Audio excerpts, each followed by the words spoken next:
technology in many cases has advanced our industry in a direction that has been really exciting. They're building homes with 3D printers right now, Melody. It's insane. I saw that. So I don't know what the next 10 or 15 years are going to bring, but I can tell you that we are absolutely headed in the direction of smarter and a lot of great things going on in the construction industry. Welcome to the Art of Custom from Hibbs Homes. Sponsored by Pella Window and Doors and Ferguson Bath Kitchen and Lighting Gallery. In this episode, Kim and Melody talk energy efficiency. They cover everything from Energy Star rated appliances and lighting to insulation packages, windows, and more. As Kim always says, build it tight, but ventilate it right.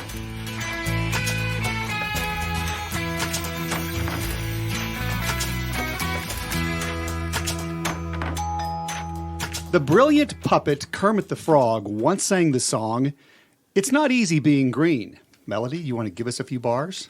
I don't even remember, the you tune. Wrote this? I did, but I just remember he'd say it's not easy being green. And it was on Sesame Street when I was 4. But you know what, though? Kermit is right. It is not easy being green, and we absolutely have to agree because, green home building, or what we now call high-performance building, the technology, the interest has really surpassed a fad, and it's now growing into an art and science, and it's continually improving, it's continually shaping, and quite frankly, that's what we like about it. It helps us build better homes. Right, and we had Matt Belcher on a couple episodes ago talking about Matt. how this green building really has pushed the codes to improve around the world. But what we like about it is it helps keep us well above codes. We don't want to be a code builder. We always want to be above code. And so even though the codes are pushing us in that direction, it makes it easier for us, right? Well, no, it makes it harder for us because we got to stay on top of everything, right? I think it's an easy challenge, though. Well, that's why it's not easy being green, right? Exactly. So since the beginning, Hibbs Homes has held ourselves accountable to a higher standard. Yeah, for nearly 20 years. But, that's one of the things that's who we are and how we build, and we're quite frankly proud of it. And what really drew me to actually working here is that the idea isn't just to do it for green. I mean, green reasons are wonderful. Environmentalism, sustainability are great. Mm-hmm. But the idea that it's to build a better home. You said it's the right thing to do, the right way to do business. It's the right thing to do. We have that hanging in our office, by the way. And you know what? So today we're going to take a really deep dive into the 3 most important high-performance building pillars, if you will, in honor of the 7th annual Energy Efficiency Day, which is actually coming up on October 5th of 2022. And, we've been participating and supporting this initiative for the past 3 years now, alongside with many government, utilities, universities across the country. Really, it's a day where all of these, companies and organizations come together to support the common goal of saving money, cutting pollution, and creating jobs. So I understand that you're going to put me on the spot a little bit here, and we're going to reverse roles a little bit. Yeah, I want to ask you some questions about stuff. I love research, and I took a deep dive into some of these areas, and things that they are rapidly changing and evolving. They are. I wanted to ask you some questions and kind of update my knowledge too. Well, hopefully our listeners to the podcast will benefit from this as well. Before we launch in, I just want to remind everybody there really are a lot of excellent high-performance builders across the country. And, you handle all of our marketing, you handle our website and everything. If someone is listening in other parts of the country, that's what this podcast is about, is helping educate those who are interested in building a custom home. How should they look for a high-performance builder online? When anybody calls in, I always tell them to start with their HBA because I think you've made sure that, if I don't tell them that, you're probably going to nail me to the floor or something, right? I could. Yeah, so nail my feet to the floor until I remember that. So, they're the NAHB affiliates locally, and you want vetted, not just somebody that's coming in and saying high-performance builder or green builder. Yeah, because there's a difference. There's those who say we build green or high-performance, performance, and all they do is install Energy Star appliances and lighting and that type of thing. But that's why we prefer the term high performance, because there really is a science to what we do. So when you say HBA, that's the Home Builders Association. Most all markets around the country have one. There's also the National Association of Home Builders, NAHB, which you mentioned. Both of them are really good resources, but totally agree with you. Start with the HBA, and then also just, you can go online and search through high performance builders, green builders. But to your point, Melody, find someone who does more than just installs Energy Star appliances and lighting and low flow plumbing fixtures. Well, and, the first pillar of, the energy efficiency day is saving money. So, Yes. it's worth going through the time. Yes, it is. You said that there's a payback period for that. So while there is an initial upfront cost, the uptake of things, a lot of surveys find it has to be easy to maintain and easy to operate, and the cost savings has to be there. And so what is the payback of, going for these little bit higher cost materials? So generally speaking, I would tell everybody that you're somewhere in that 6, 7, 8 year period, somewhere in there. And that is an important number because of all the studies that have been done nationally. And those studies show that most people, when they move into a new home, are going to live in that home for about that time period. Now, as a custom builder, we're finding that most of our clients, we've been building Melody now for almost 20 years, and I honestly can't tell you that we have had a client who's actually moved from the home that we've built for them. So they're looking at this like if they can hit that 6, 7, 8 year payback period, everything beyond that is truly just savings into their pocket. So that's what we generally tell everybody is this is a long-term investment. But understand that it will cost you a little bit more upfront, but you're going to start saving immediately on a lot of your expenses, your operating expenses. But just plan on the payback period being somewhere 6, 7, 8 years, unless you're heading in the direction of something like a geothermal or a solar, which we can talk about. And then your payback's going to be a little bit longer. Interesting enough, I was looking at some of our past client profiles, and I saw a couple of people say that they have twice the size of their home, but half the energy bills. And so on that component, just kind of breaking down the math quickly, that's just on energy. It's a payback within, 2 years? Yeah, on energy, if you're looking at strictly something like that, the energy component, you're right. It's a much quicker payback. And I know the two projects you're talking about, both of these homeowners did. They moved into homes twice the size, and they were amazed at how their heating and cooling bills did not change from their smaller home. So almost no one installs a heat pump for the going green reason. And I do not know anything about heat pumps, but I keep seeing it over and over and over again. Now, is that a retrofit thing, or is that something that you would do with a new construction? Yes, to both. Okay. And the reason I say that is because I know from experience that you can retrofit a heat pump into your HVAC system that's already existing. We are doing much more of it too, especially in our northern Utah market. There's really good incentives through the utility companies out there. It's a cleaner way to heat and cool your house. It's a very efficient way to heat and cool your house, so your savings are going to be even greater than, for example, natural gas and that type of thing. But either way, if you're doing a renovation, consider heat pumps. If you're doing new construction, absolutely. It's kind of the best of both worlds with a geothermal system and a conventional HVAC system where you don't have to have the loops, for example, that you're drilling and all. So it's something that you should definitely consider if you're looking to change out or build new with your HVAC system. It's almost a buzzword right now, heat pumps. It is, yeah. So I saw New York Times articles on it, and then I think there was even, we'll talk about this a little bit later, but with the energy savings plan that the White House just released, there's some credits and things like that. And so I would expect we're going to hear even more about it. Yeah, they were very intentional with that to make sure that there were a lot of programs included in that, which would help either existing homeowners or homeowners who were going to build new. And a lot of it has to do with renewable or very efficient options when it comes to renovations and building new.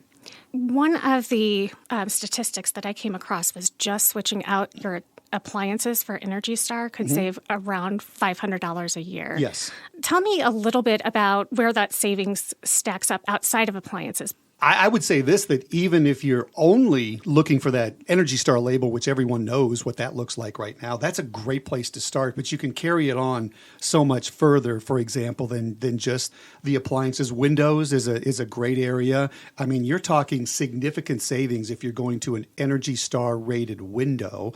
I mean, your savings there is probably in the vicinity of 30%, if I'm not mistaken, simply because of the performance of those double paned windows versus a single pane or the older aluminum framed windows.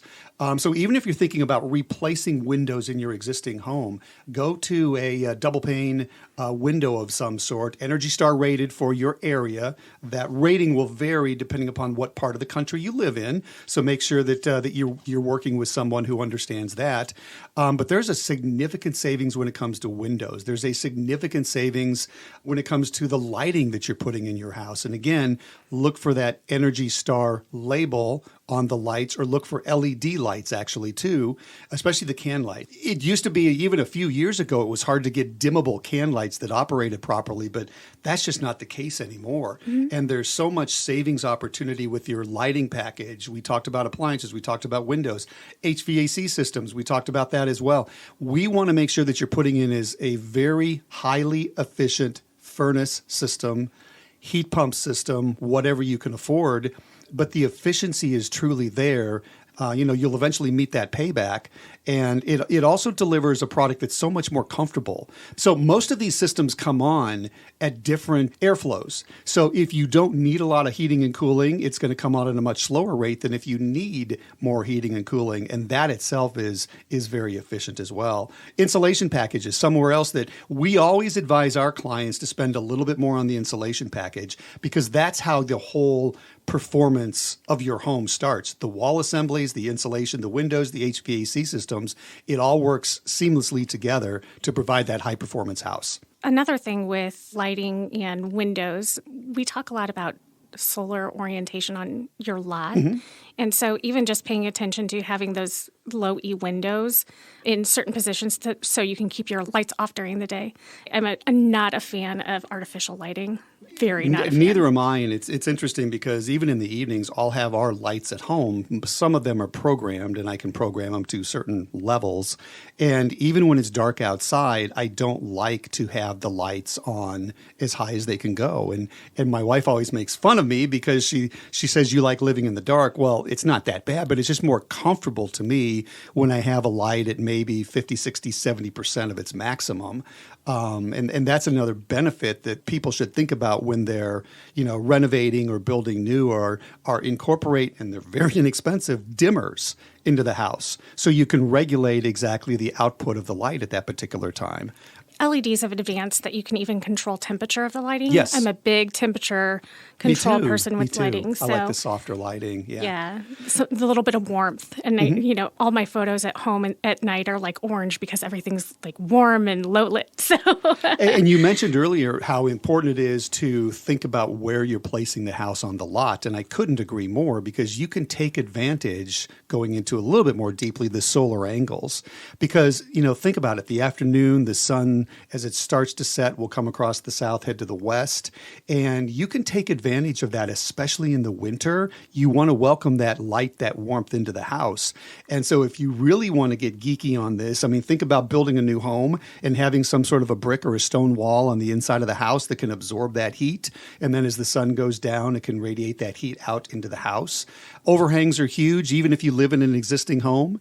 And maybe you have a slider or some sort, or a window in your bedroom, and your bedroom really heats up in the summer. Just put some sort of a canopy over that window that's going to block that sun. But the good thing about it is, if you put a little bit of thought into it, that same canopy either needs to be retractable or it needs to be designed properly. So in the winter, when the solar angle is lower in the sky, it allows that sun to come in the room. So there really is. That's why we call this a science. You put it in the intro. This is really a science to what we do, and it has to do everything with starting with, how do you place that house on that particular lot to take advantage of, the solar angles. I'm an interiors person. Mm-hmm. I love couches and all of those things. One of the advantages to having the low E windows, we have, a wall, and I'm not worried about having my couch up against it, because it's not going to bleach that. And I've Or seen floors get bleached out too. Yeah, we lived in a really old house, and it was interesting because you could see where light would come in for 70, 80 years in this certain part of the wood. You knew where the sofa was. Yeah, exactly. Yeah. So no, that's a great point, and I'm glad you brought it up. There are so many things to consider, and that's another great reason to make sure that window replacements or new construction, look for that Energy Star label and make sure that the windows have the right rating for your particular area. Well, and it's not just saving money on operation costs too, but I know durability and maintenance inside and out is a huge cost savings too, and that sustainability. You're not having to throw things in the dump and things like that. So I know that we talked a little bit to Scott Connell about, lowering storm damage on the outside, but you know a lot about keeping things low maintenance on the inside too. And I don't have a huge background on that. So, Scott Connell, by the way, is the chief meteorologist at the NBC affiliate in St. Louis. And we did have him on. Great guy, lots of great information. And he's one that really does understand what to do as far as the exterior.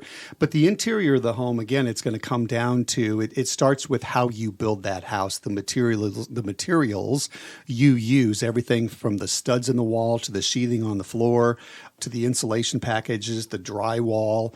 Again, codes are making it a little bit easier for builders because the codes are driving some of the choices that we make, such as the windows. To some extent, the insulation package, but not. We've talked about the importance of having, highly efficient appliances and your electronic lighting packages, low flow plumbing and everything else. But really what you're talking about is the overall maintenance package, which, Melody, it's very important because when your lender takes a look at what your total package, your total cost is going to be, when they're looking at your percentages to decide how much they're going to loan you for that house, they're going to factor in taxes. They're going to factor in your principal, your interest. They're going to factor in monthly maintenance costs and everything else. And so a newer home that is built with better materials is going to, inherently be one that requires less maintenance each month. And they will factor that into that calculation and be able to loan you a little bit more for those renovations you're doing or for that new home you're building where you want to spend a little bit more on the windows, insulation, HVAC and all. So it's part of that entire package we keep talking about.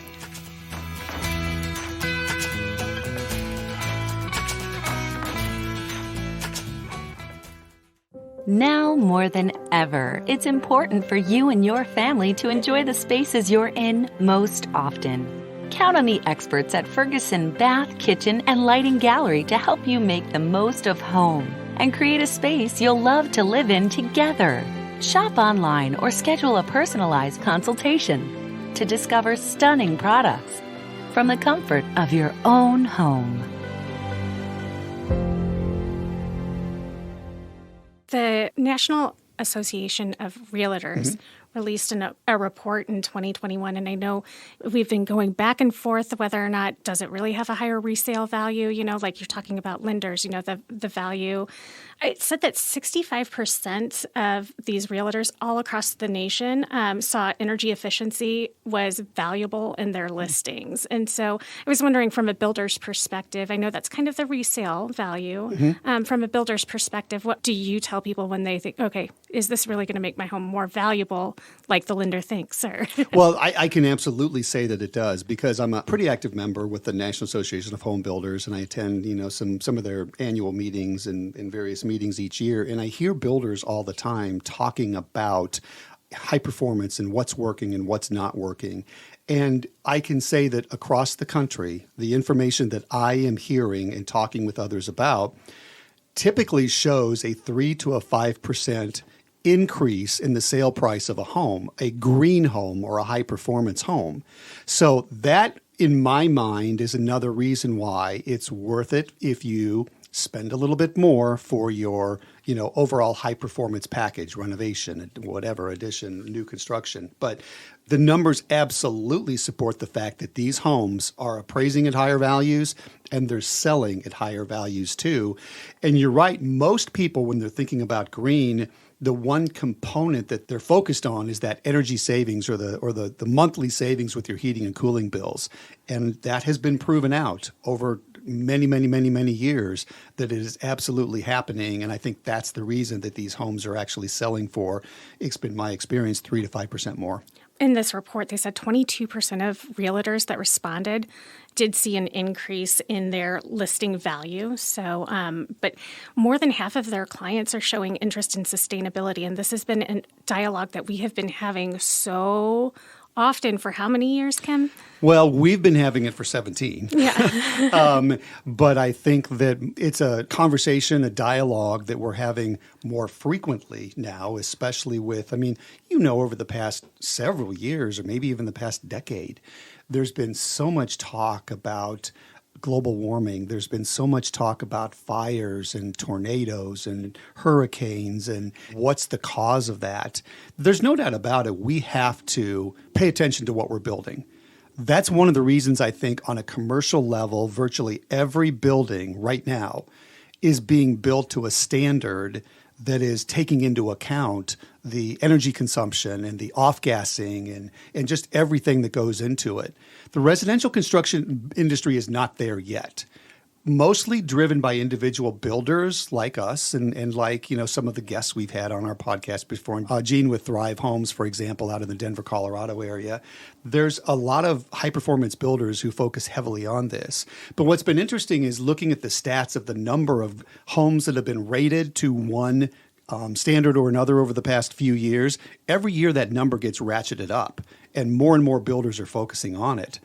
But, I applaud the fact that much of the work is being done on the commercial level or industrial level, because that's still where we have the majority of our issues when it comes to the overall, environment, if you will. But there's no doubt about it. We do have to focus on it on a residential level. And I'm happy to say that I think we're starting to do that more and more, but we have a ways to go. We're a ResNet builder. We are. We don't really talk about the HERS rating a ton, even in these conversations, but there is a scorecard that is kind of across the board. An independent rater will come in and give you a score on your house, and that's not something that would exist before. You could say, oh, yeah, that's green. And I guess now that people can actually see these paths and numbers, it's more interest because it's proven. Totally agree. And I think that HERS number, and by the way, HERS stands for Home Energy Rating System. And what you do is you're basically giving your house a number. It's almost like a miles per gallon sticker, because at some point that HERS rating, there's a couple of different inspection points during construction where a third party independent inspector comes in and looks for certain things. Or is it being done? And then at the very end, they come back and they do what they call a blower door test, where they depressurize the house and then they can actually calculate how quickly air is coming back in. And so that air leakage component is really important in that HERS rating. So a typical code-built home, if, for example, has a number of an 85 on a scale from 1 to 100.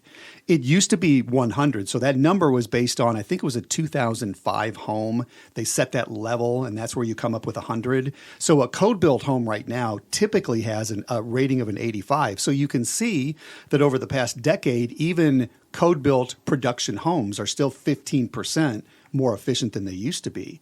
Well, we're striving for anywhere from low 40s to low 60s for all of the homes we're building. So you can see there's a big difference there. So the purpose of that HERS rating is for you to be able to quantify or show your client how well this house is built. And that's why I think that it won't happen within the next few years, but I think it might happen within the next decade or so. I truly believe that that HERS rating is going to be something that every house needs and will have, because that's going to be able to show would-be buyers, okay, how well is this house going to perform compared to the other one that you're interested in? Builder Magazine every year has their top 200 builders. And these are, that is just a pure volume production based number. And I was reading that in 2021, at least 135 of those builders are giving out HERS scores with their homes. And so you're seeing that even with like these production conventionally built homes. But the average score for a ResNet builder, typically these smaller builders, are high performance like us, right? They're 58 is the average score for a high-performance builder, is what I was reading. And it's a good number. Yeah, and it's 42% more efficient than an existing home is on average. Actually, if I can just kind of correct that. So an existing home, remember we talked about that model home 2005 standards has the score of 100.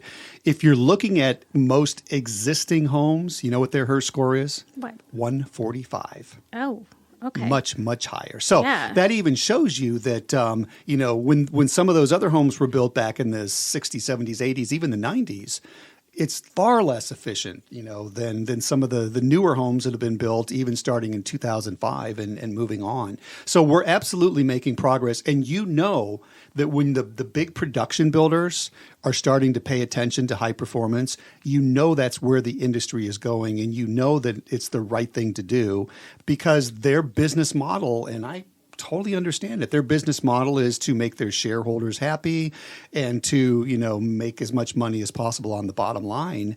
And if they've taken the steps to really focus on some of the performance features of their homes, that's really good. There's 2 or 3 of the larger, even luxury production builders that do a wonderful job explaining to their clients what they're doing, why they're doing it. And, it's really kind of good to see because 10 years ago, none of the production guys were doing it. None of them. You wouldn't buy a car without knowing the miles per gallon sticker. And so I guess this is kind of, you use that analogy a lot, but it sounds almost like, that's going to be something that maybe in 10 years people are going to expect to have. Well, think about it. If you're comparing 2 homes and one has a HERS number of a 52, let's say, and it's looks exactly like another home that you're looking at, has the same features, same location, everything else, and that home is an 85, if it's a production home. Everything being equal, you can have that much more of an efficient home, which is going to translate into savings every single month on your heating and cooling bills.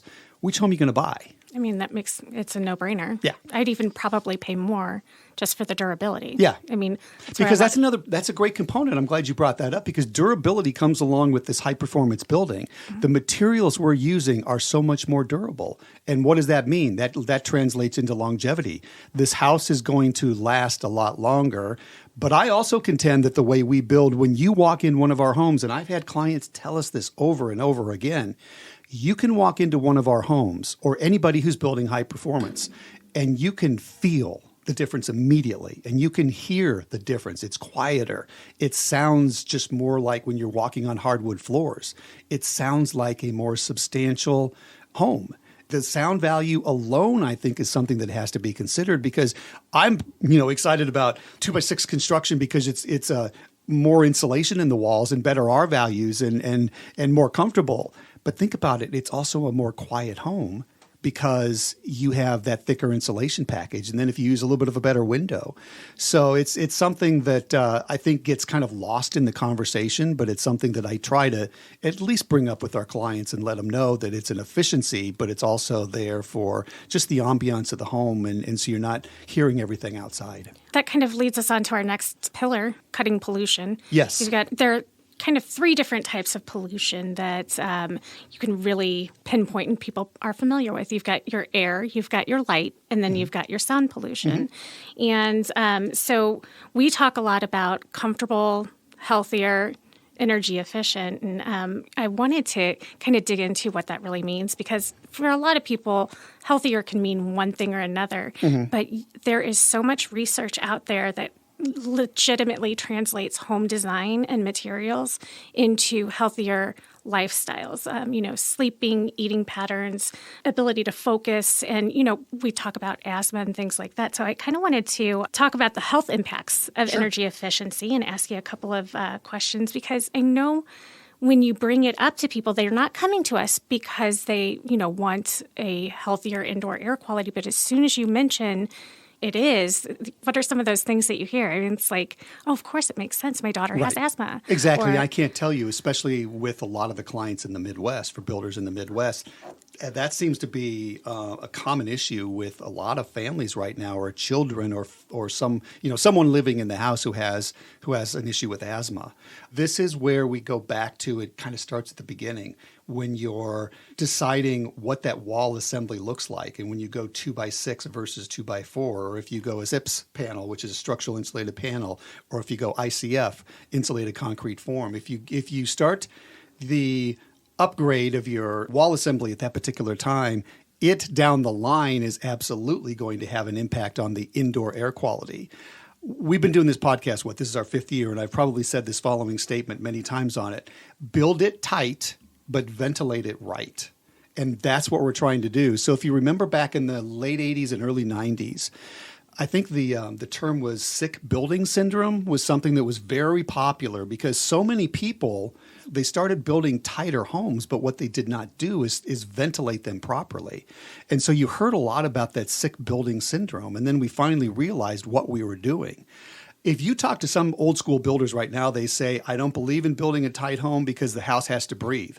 And you know what? They're right. Although I contend that we want to be able to determine and help that home breathe.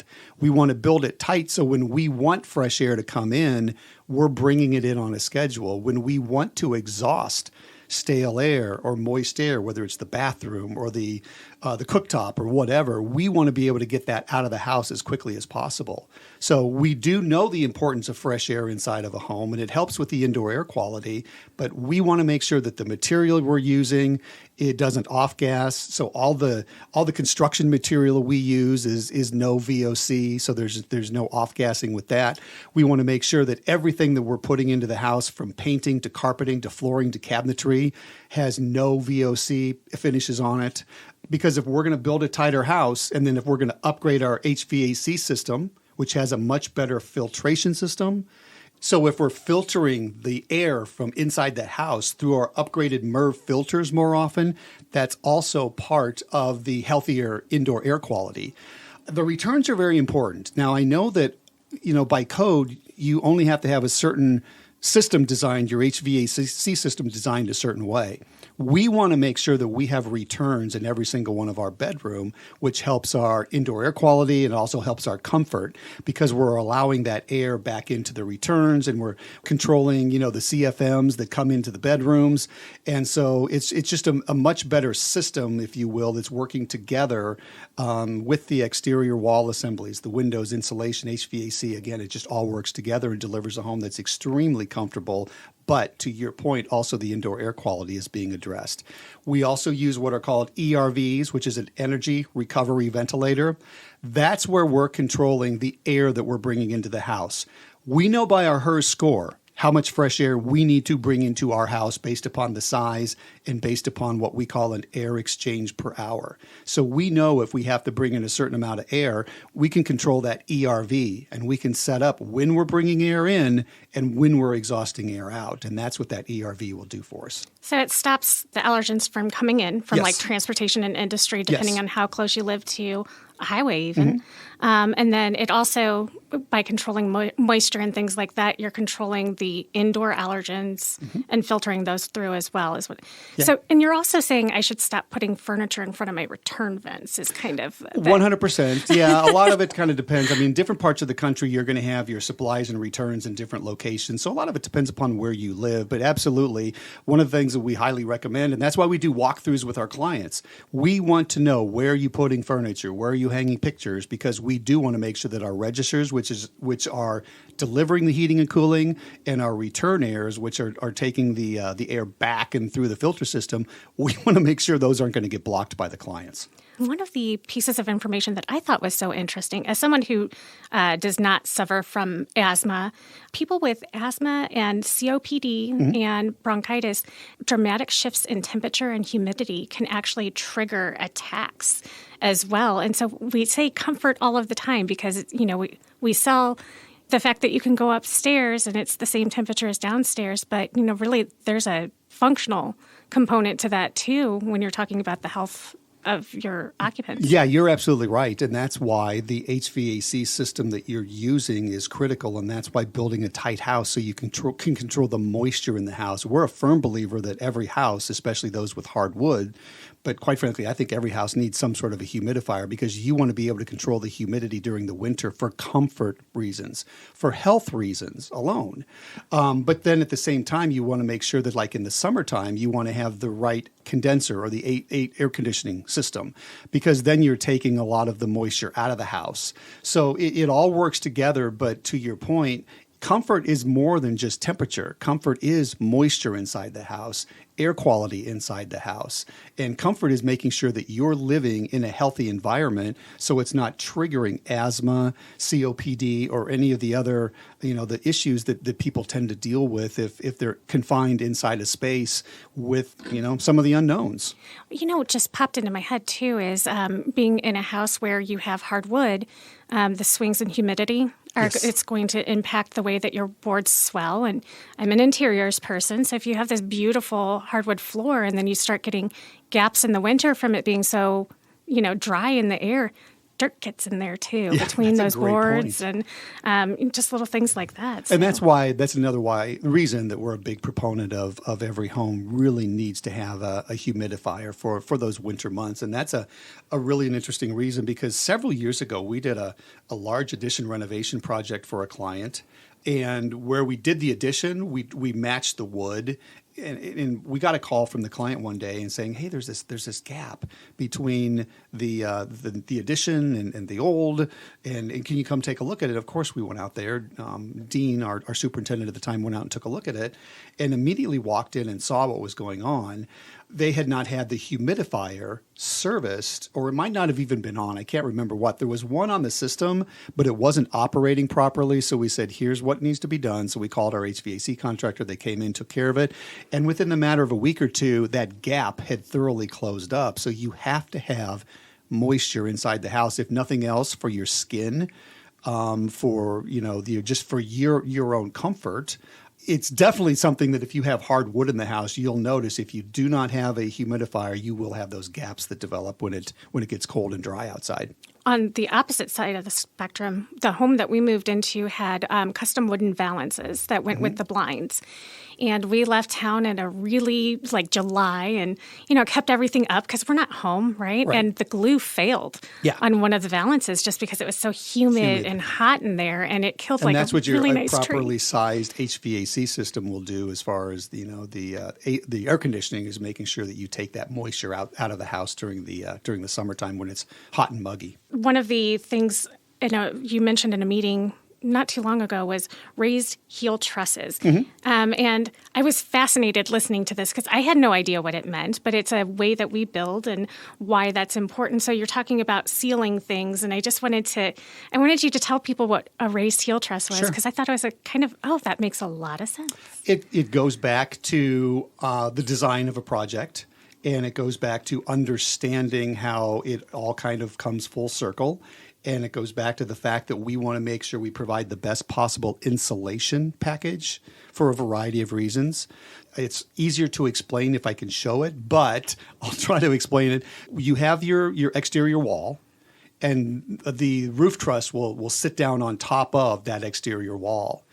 The typical angle of the roof and where you have what's called the bottom chord. So that bottom chord is horizontal. It goes from one wall to the next wall, might be supported in the middle of the house on some other walls. But the point is it's horizontal and it's flat, and it sits right on top of that exterior wall.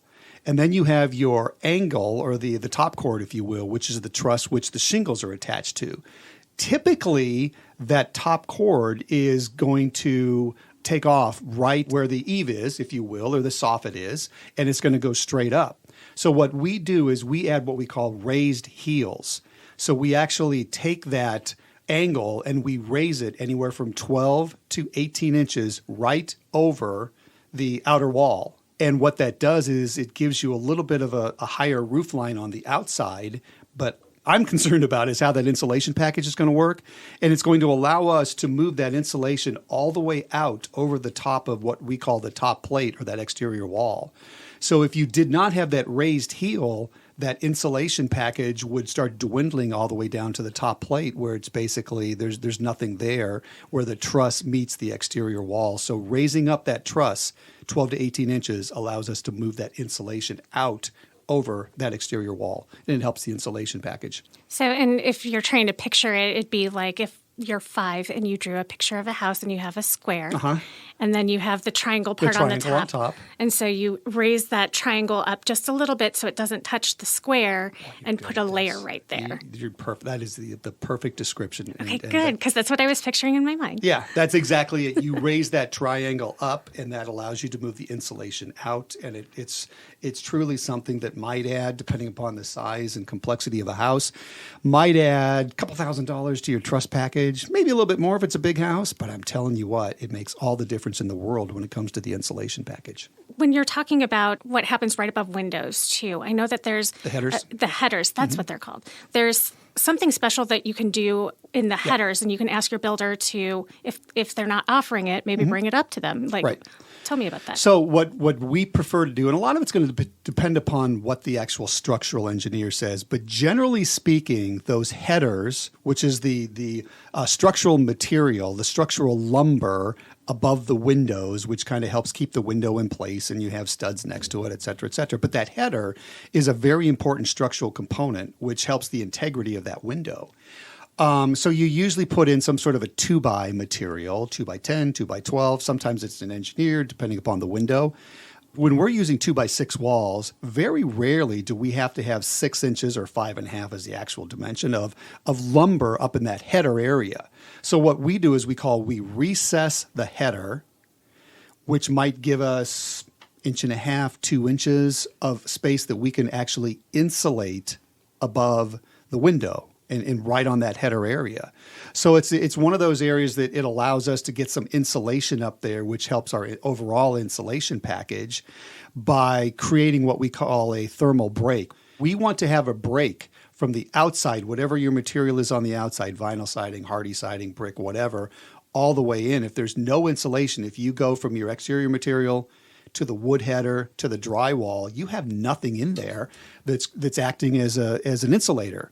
And so what we prefer to do is recess that header and put some insulation up there, which just helps our overall insulation package. And usually we foam it because it's an air sealer as well as an insulator.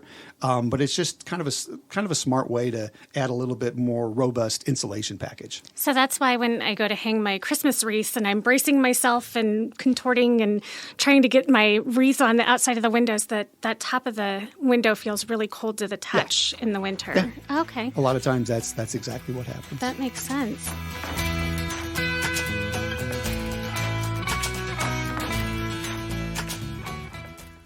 This podcast is sponsored by Pella Windows and Doors. Pella is the industry leader in innovation and style. Windows have become a key element in home design, and Pella has the product and professionals to guide you to your perfect solution. Pella is cutting edge in energy efficiency, durability, and performance. If you're tired of looking through screens, check out the Pella integrated roll screen that you won't see until you need it. Pella offers the broadest selection of premium products to meet any budget and any design inspiration. Allow Pella to show you what they can do to improve the style and comfort of your home. With Pella's limited lifetime warranty, you won't have to worry about windows and doors again. Call 314-714-0100 to make an appointment or visit our showroom in Chesterfield Valley. The other topic that I ran across was the selection of appliances and the impact that they have on indoor air quality as well. It has a term, building decarbonization is kind of where people are going. And it helps your indoor air quality, right? Right. So, I thought it was really interesting. I love to cook, and I always thought... I've seen your Facebook posts. You were really good, by the way. I love to cook, yeah.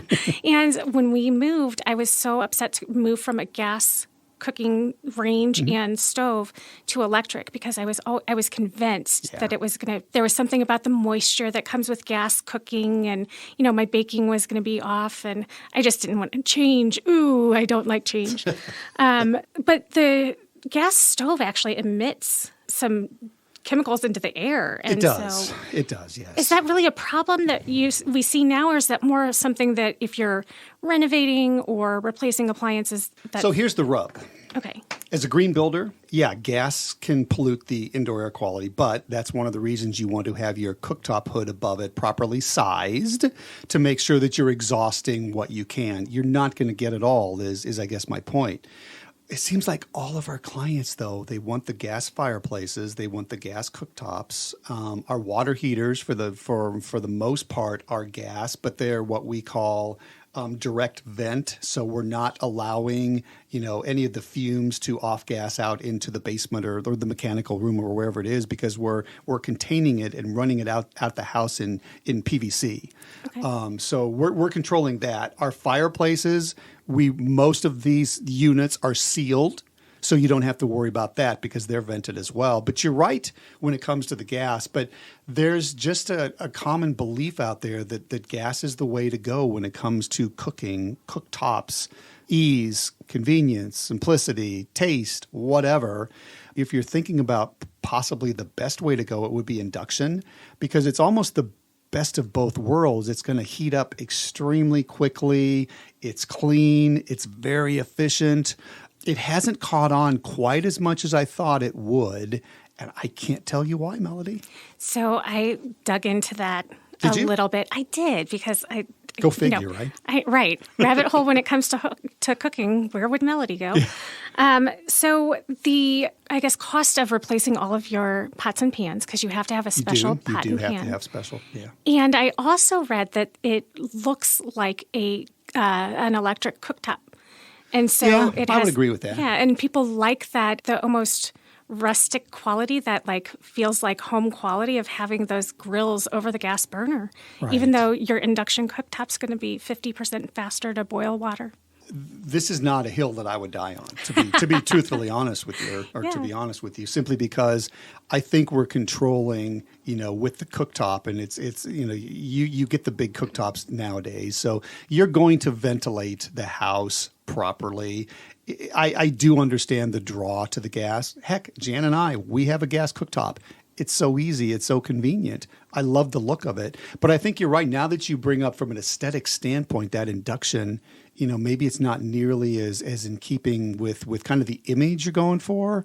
I can just speak from experience. The clients who have installed it came purposefully saying, this is what we want. They've either had it before, they've researched it like you did, and in the end, they were very happy with it.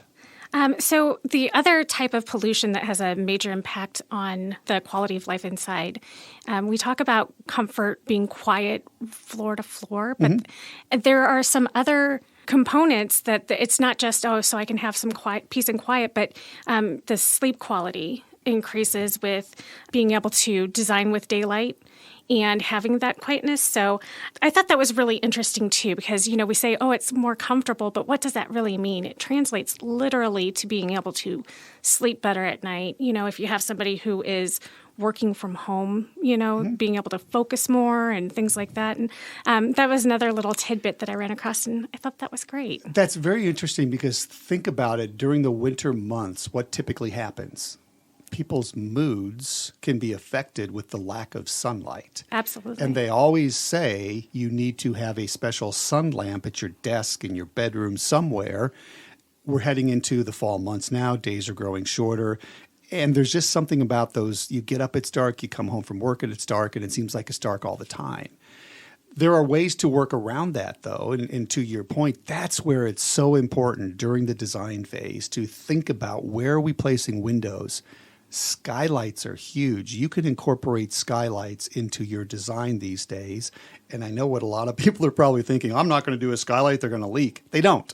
They don't leak anymore. And we don't get paid by Velux to say this, but Velux makes an awesome skylight. We've installed them in hundreds of homes, and they do a really nice job. You can get them that are operable, that will open and allow heating to escape or cool air to come in at night. You can get shades on them. The point being is, truly think about windows, skylights. Sun tunnels are huge. Put a sun tunnel in your closet. They cost $800. You can do this on a retrofit if you've got a house right now. You can have a sun tunnel added. Laundry rooms if you don't have an exterior window in your laundry room. But you're absolutely right, Melody. Be purposeful when you're renovating or designing for an addition or building a new home. have as much light as possible. We talked with Matt Belcher about the home over in Webster Groves, the Active House home. One of the things that was a focal point of that build was indoor lighting. And even to the point where we were monitoring, they had special lights that would pod up, pod down, depending upon the time of day on purpose. Because as it got darker outside, we wanted the lights to slowly, not just come on all at once, but kind of mimic, if you would, a sunrise or whatever. And it's just a more comfortable way to do it. So lighting is extremely important. Could not agree with you more. Be purposeful when you're designing an addition renovation or a new construction project for it. I thought it was interesting that they have studies, and this is in schools and workplaces, but you can translate the human reaction to heating and cooling changes and daylight changes. I mean, that's going to impact you at home, too. I know in our bedroom we have these big, heavy curtains that during the week we sleep with that open so that daylight we can wake up. I wake up at 4:10 in the morning. Ooh. And so I know because I'm insane. But it helps because you see that, that ambient light comes through the shades and, it's just a little bit easier to wake up. And I always can tell a difference when we close them on the weekends. We'll sleep until 10:30, 11 o'clock. Yeah. So, no, I mean, it really is. And I'm so happy that more and more builders, even the production builders, are really starting to focus on all of this. And a lot of the homes that we're building moving forward are going to, factor in the comfort, factor in indoor air quality, lighting quality. It's all going to make for a much better experience for everyone who's building a home or renovating and all. I think it's technology in many cases has advanced our industry in a direction that has been really exciting. I mean, they're building homes with 3D printers right now, Melody. It's insane. I saw that. So I don't know what the next 10 or 15 years are going to bring, but I can tell you that we are absolutely headed in the direction of smarter construction. And by smarter, I'm talking about focusing on the things that matter, the health, your mental health, your physical health, the comfort of a home, and then your pocketbook. Because if you're spending less money, go out to dinner with the family more often. That's going to help your mental health too. Mm-hmm. So it's just an exciting time and a lot of great things going on in the construction industry. Well, and that third tenet for Energy Efficiency Day is creating jobs. Yeah. And I thought it was really interesting. We're hearing about the Inflation Reduction Act right now, mm-hmm. and clean energy is such a huge component in that. And what it reminded me of is in the 1930s, we had the highway system mm-hmm. that came into the United States. And I'm wondering are we trying to use clean energy and energy efficiency to kind of create those job opportunities? We want to retrofit. So you can get a ton of rebates. And I think there's even appliance replacement and repair tax credits. There are. There's a lot of opportunity out there. Those will include things like solar tax credits. I know that's something that we really haven't touched on. There's also credits for other sustainable opportunities or sustainable ways to go about building a house or renovating a house. Job growth, we you had mentioned that. I think there's a lot of job growth opportunity in kind of the direction we're heading. I think that the one thing that I want to find a delicate way to bring up is I'm still a big fan of high performance and green homes and sustainability and being very responsible with the environment. But I just want to make sure that this is being done in kind of a common sense approach. For example, right now, I truly believe that many local municipalities, state, and even some of the federal codes are becoming a little bit too strict when it becomes cumbersome for a builder to be able to produce and build a beautiful home at reasonable prices. Then I think we've gone a little bit too far, and that's kind of where we are right now. As a high-performance builder, as a green builder, I want to deliver the best possible home I can to the client.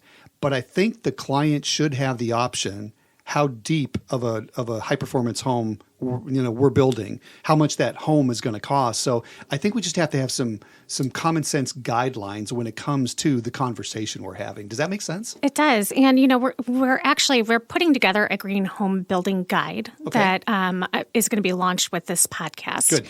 And the idea is to take these ideas that we use in our building approach and be able to ask your builder for it and know what you're talking about and have an intelligent conversation. So we want people to have that outline that they can use anywhere in the country, really, to get answers to their questions. And good. I'm glad you're putting that together, and I bet you it will be one of the more popular requests. I would have to believe, because it's great information.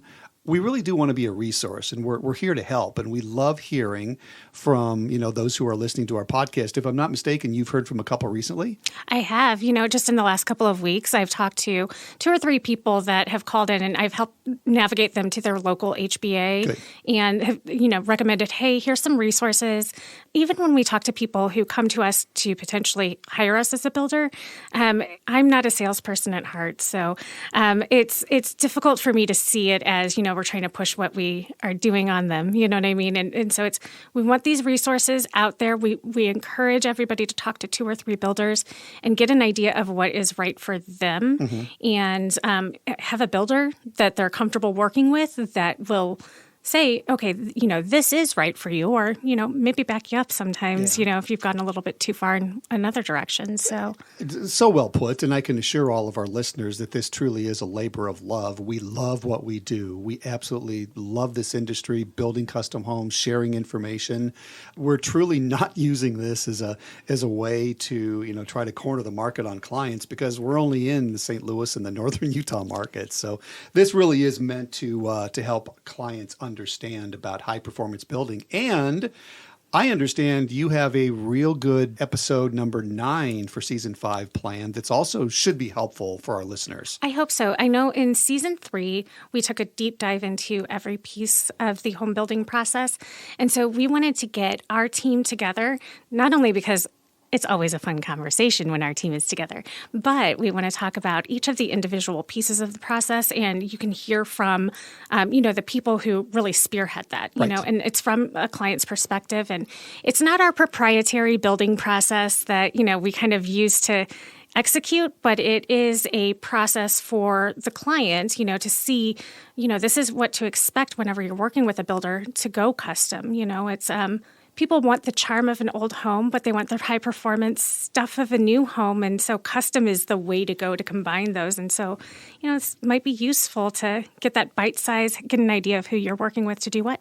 I think it will be helpful for the one reason a lot of our clients say that, I wish I had known what I didn't know. And so this will give anybody out there who's thinking about building a home kind of a quick, update 101 lesson, if you will, on what to be prepared for when building a home. And it might help them get a little bit organized and understand the process behind it. So I look forward to that. It should be a lot of fun. If you have questions that you want to ask of our team, you can call us at 314-266-9709. And, or you can drop us an email, info@hibbshomes.com, and we'll be able to, give you some answers on that. And I think I might include one of the last questions. What do you wish clients knew about the estimating or design process? And maybe we can get some good stuff in there. Yeah, no, that'd be great. And we appreciate everyone listening to this episode. Hope you've found it helpful. We've certainly enjoyed passing along this information, and we will certainly look forward to having you all join us for episode number 9 coming up soon.